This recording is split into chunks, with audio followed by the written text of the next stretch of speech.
It all started in the deep dark woods of Wilmington, North Carolina.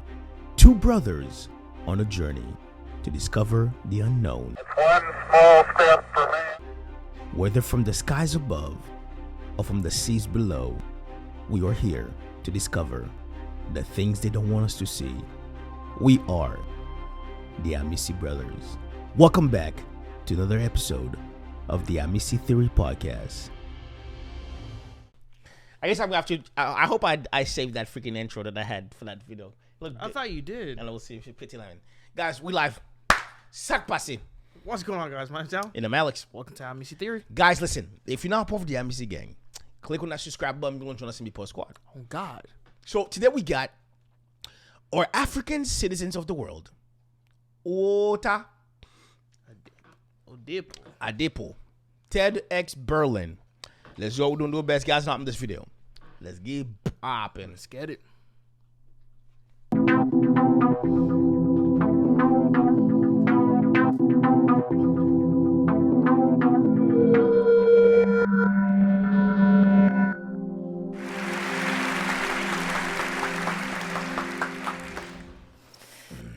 We have all been made We're not doing that today, sir. aware of our identity and our differences, which I believe can be good, as it reminds us of our individuality. We were born alone. We will die alone. And there is no reason we should live our lives under terms outside of our own. But when differences in nationality are used to determine which people have more of a right to see the world, a systemic abuse of moral authority occurs. Talk to me. As an African, I believe an injustice occurs on two fronts towards Africans. The first, when the world imposes strict travel restrictions on us. The second, and perhaps more disturbing, when Africans impose similarly strict travel restrictions on other Africans. This injustice, the latter more so than the former, challenges the idea of freedom or lack thereof. A conflict I realized at age 10 was not uniquely my struggle. I cannot speak for all Africans, but I believe many of us associate feelings of frustration and even desperation with travel and immigration. Let me take you back to 1997. I'm 10 years old. It is a late August afternoon at Gatwick Airport. I bump into my two best friends who, like myself, are connecting through London to Lagos. Our parents have left us to huddle together, and we are excited to demand adjacent seats on the plane. There is a familiar Nigerian energy as we approach the aircraft, which makes the menacing thought of going back to elementary school much easier to bear. As we approach the aircraft, I glance behind me and lock eyes with a 30-something-year-old Nigerian man.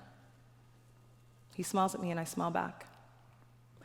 But before the air hostess has a chance to direct me to my seat, the air is suddenly interrupted with screams from behind. "Blood of Jesus!" a woman cries. My friend's mother quickly pulls my friends and I to the side. And as I look up, I see the same Nigerian man I locked eyes with being escorted from the aircraft with a curtain of blood descending from a gash on his forehead. His casual smile remains, and as he wipes the crimson cascade from his face in the same way an athlete dismisses sweat from skin, I see the tiny blade he holds delicately between his fingers. That this man felt compelled to inflict bodily harm on himself as a way of avoiding being brought back to Africa is unfortunately commonplace with migrants who fear deportation. It sounds unbelievable, but it is true. Jeez. I have another story for you, and in this one, I'm the main character. The year is 2014. I fly into Entebbe Airport in Uganda. I'm flying because it's my friend Grace's birthday, and she's turning 30. It's going to be great. The first time I visited Uganda, I was escorted through immigration by Grace's family security. But this time, I go at it alone, no guided service. I'm asked to stand in a queue that I believe is quite long. To my right are a series of much shorter queues, all of which were moving quite quickly. That's strange, I thought. I didn't realize visas on arrival were segmented. At the front of my queue sit 2 uniformed immigration officers, one male, one female. When I get to the front, I hand the female official the form I'd completed, which she takes from me, looks at quickly before glancing up at my face. "You are Grace Chuma's friend?" "Yes." "How do you know Grace Chuma?" "We went to school together." "And you will stay in Grace Chuma's house?" "Yes." "What else are you doing in Uganda?" Jesus, bro. That's Well, after Grace's birthday, I will go back to London, where I live. May I just ask, I see that in that other queue, which is moving quite quickly, people don't have to fill out a form. Can you please tell me why I have to fill out a form? This time, the male official responds. "What kind of question is that?" And she echoes, "Silly woman, who are you to question us? Just take your things and go." I smile, but I can't help but feel hurt. More hurt than I felt by the European immigration officers who take an extra 10 minutes to look at every single stamp in my passport, including during this trip to Berlin. More hurt than I felt by the Singaporean official who took me into a secluded room and proceeded to interrogate me harshly for 15 minutes with 3 military officials before locking me in that room for another 15 minutes without an explanation. This sting felt particularly unique, as it came from people who looked just like me. Both examples, the man in 1997 and me with the Ugandan officials, illustrate a sense of displacement, which I believe is the result of African countries not being sufficiently accommodating of Africans. I've lived on 3 continents. I've visited over 50 countries. And I have seen how the treatment of certain passports gives agency to a politically correct form of discrimination. So how did we get here? How did we get to the point where a majority of immigration officers across continents, including Africa, feel that it's okay to treat people from my continent like second-class citizens of the world? Let's briefly look at Africa's modern history. After decolonization, African countries, for the most part, remained tethered to their colonialists. Nigeria to the UK, Angola to Portugal, Senegal to France. As a result, we collectively developed a fragmented sense of identity, considering our paths to Europe and the US before any connection to a neighboring country. Following the 60s, minimal intra-African trade occurred. But while African markets remained virtually sealed from one another, a vibrant channel of trade flourished between Africa and the Western world. This is the legacy of 20th century Africa, which still dictates our way of life today. Today, I reside in London, a city whose multicultural identity I cherish, still, hopefully. And as is common with most Londoners, traveling the world is one of my greatest passions. Unfortunately, because I'm Nigerian, I'm subject to travel restrictions which make it difficult for me to see some of the countries that most fascinate me. Ranked number 89 on the Global Passport Index, actually it's 82 now, I checked this morning, Nigeria sits in the company of Kosovo, Libya, and Pakistan as one of the countries facing the toughest travel restrictions. While my friend Asako from Japan can travel visa-free to Buenos Aires, I must submit my passport to the Argentinian consulate 4 months in advance and pay a visa application fee, which feels like a tax. But just think about that for a second. Think about giving up your travel document for 4 months and how inconvenient it would be for your life. You would essentially imprison yourself in that country, wherever you're applying from, for that period of time until a decision has been made. And that decision is not a guaranteed yes.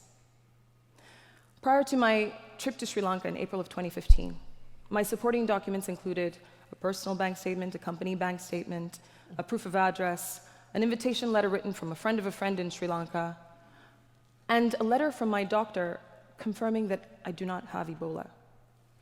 even though I hadn't visited a West African country in 6 months prior to the outbreak. Despite the obstacles, I always comply and submit whatever is asked of me. Why?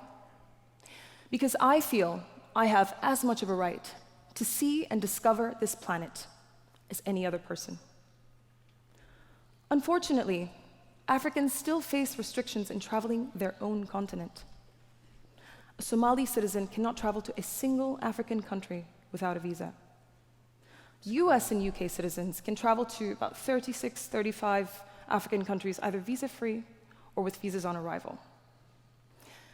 That Africans seem more tolerant to Westerners than they are to other Africans reflects a troubling bias, one that feeds the business pursuits and wanderlusts of Europeans and Americans, while starving Africans of their own right to see their own continent. Let me give you a few more examples. For a Senegalese woman to travel to South Africa, she needs a visa, which might take 2 to 4 weeks to process.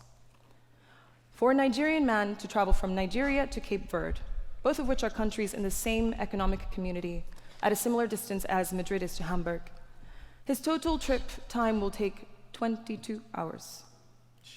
He will begin in Lagos and then fly to Casablanca before flying down to Bissau and finally to Cape Verde. So what does the ridiculous nature of this journey show? Well, it demonstrates how a lack of infrastructural connectivity complements our lack of knowledge of one another. It's bad enough that the world makes it difficult for many of us to visit North and South America, Europe and Asia. It's even worse when we impose these restrictions on ourselves. The consequences undermine every goal and agenda set by the IMF, the UN, and the World Bank, which is to see Africa prosper self-sustainably. International movement, to an extent, mirrors our ability to exercise personal liberties. Bearing this in mind, I've identified 3 main consequences of restricting the travel of Africans. Firstly, it prevents the average African from wanting to discover the world beyond London, Paris, Dubai, New York.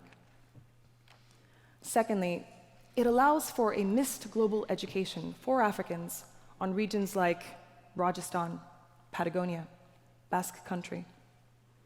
Thirdly, and this doesn't just apply to Africans, the decision to selectively restrict travel punishes people for the wrongdoings of a handful of citizens.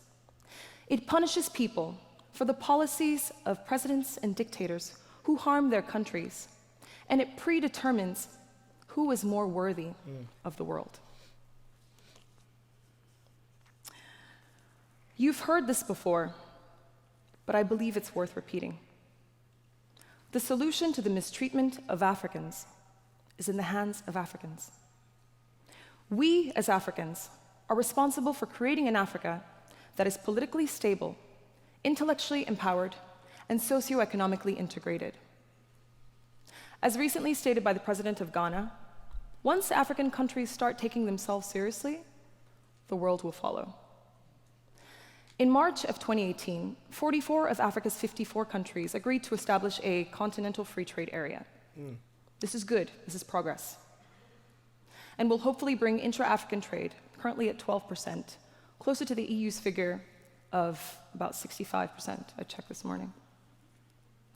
But are signing agreements and photo ops enough?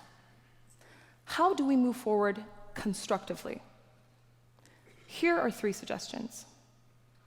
Infrastructure needs to be created so that travel within the African continent does not require a connecting flight through Europe or Turkey.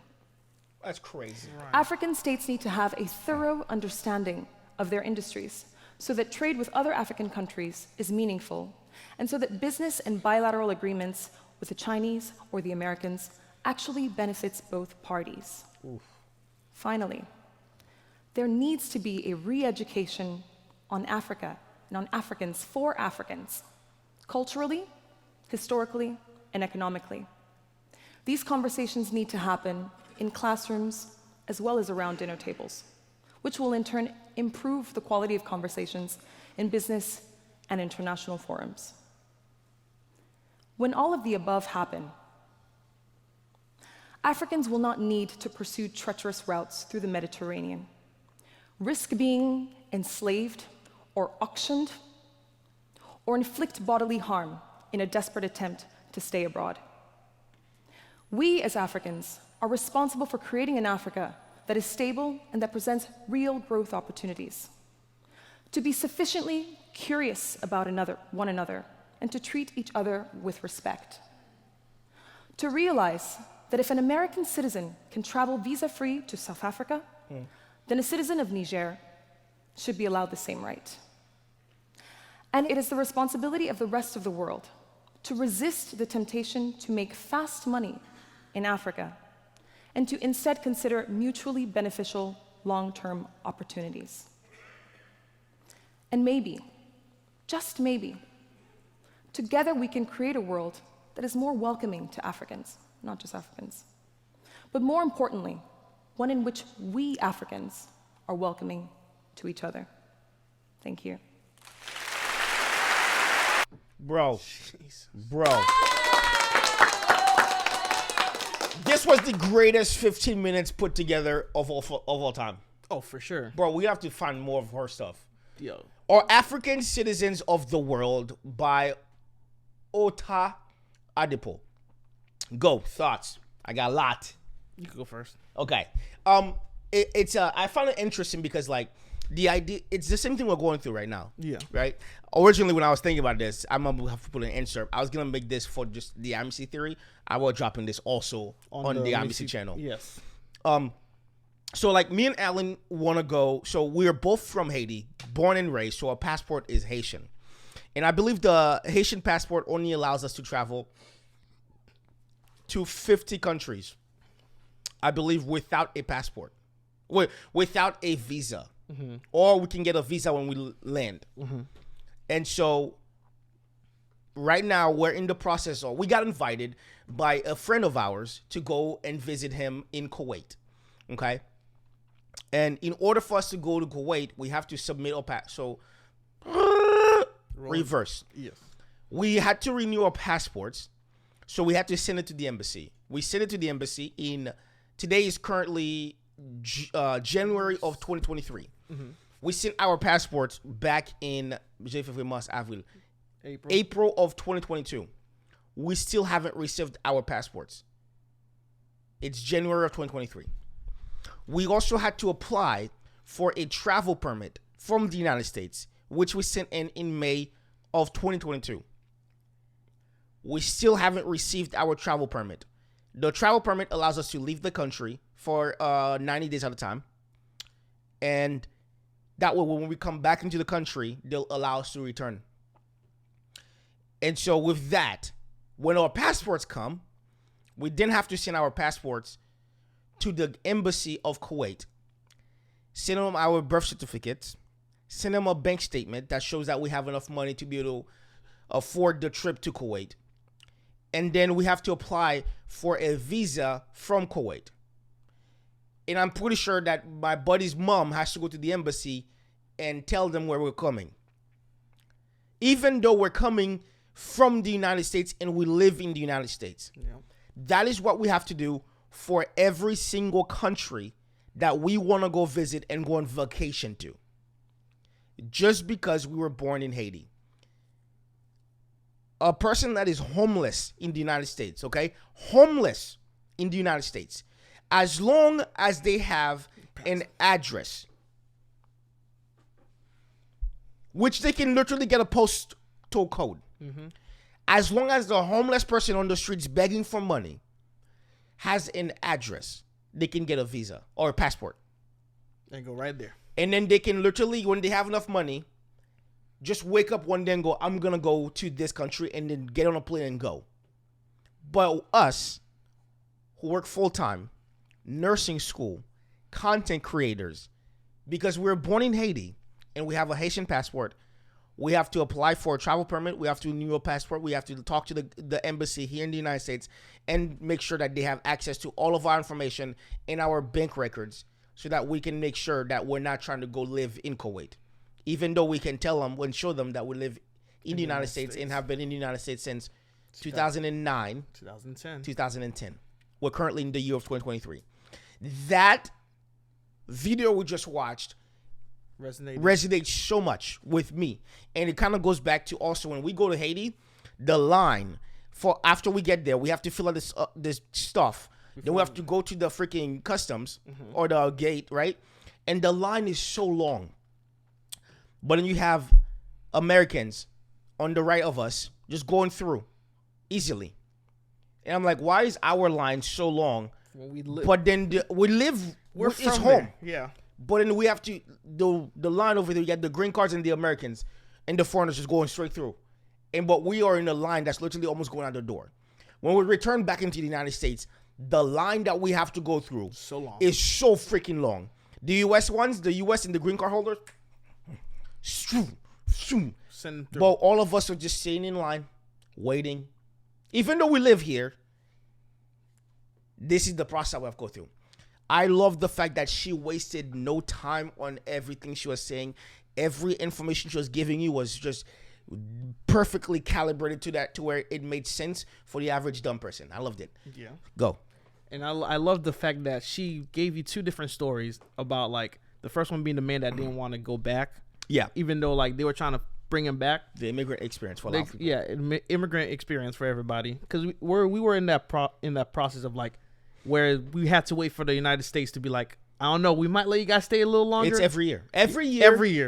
Every single year, with our status in the United States, we have to apply for we have to renew our status in the United States, and they will literally let you know 4 months, sometimes 1 month ahead before you have to leave the country. They'll go, we'll extend you guys for another 180 days, and we're like, oh, okay. Especially while we're in school, guys. While we're in school, so it's a lot of freaking annoyance. Like having to be like, hey, I don't know, like yesterday, what was it? 2 weeks ago, I got a message from my school. Will your TPS be renewing? I told him, I was like, I don't know. We're waiting for the government. Yeah. Finally, the government let us extend it to what? Another year. Another year. So then now it's extended for another year. But the fact that she painted that picture, because it resonates with us. Because like I was talking to somebody from work yesterday, and I was telling them about how being from a different country versus the United States is so much different. Because I was like, you can literally get a passport and go anywhere. She's like, if you are living in the United States and you don't have a passport, unbelievable. Continue. Right. And she was like, what? You guys have to send out your passport to get renewed, or like you have to go to the New York and then take a picture and then get it sent out? I was like, yes. He's like, oh, I didn't even know that happened. I thought you could just go to the DMV or freaking, what was it? Staples, or like you could take it from Staples. Even renewing our licenses, we have to physically be there every single time. We cannot renew it online. We have to physically go to the DMV that's in North Carolina to renew our licenses. We can't even. Everybody else is like, why don't you just do it online? Don't you think I would have done that if it was that easy? You think it's my first day renewing license? Continue. Right. But it's like the fact that the way she painted this the speech was like phenomenal, and it all resonated with us because it's like she literally gave everything that we go through. Yeah. On a yearly basis. Yep. And even like to the point where she broke it down about like African countries. Yeah. Same thing with Haiti. How Haiti. We'll look at the line. Yeah. Look, the same story she just told you, we experience it every time. Every time we have to leave the country or enter the country, it's the same situation. The only reason that is because the developed nations punish everybody else. Mm-hmm. The bullies. It's just the bullies of the world. It is what it is. Guys, this was a phenomenal one. Thank you so much for vibing and watching this. If you're had similar experiences, we'd love to read them in the comments. But at all times, don't cheat yourself. Love thyself. And keep it Amicy. Peace.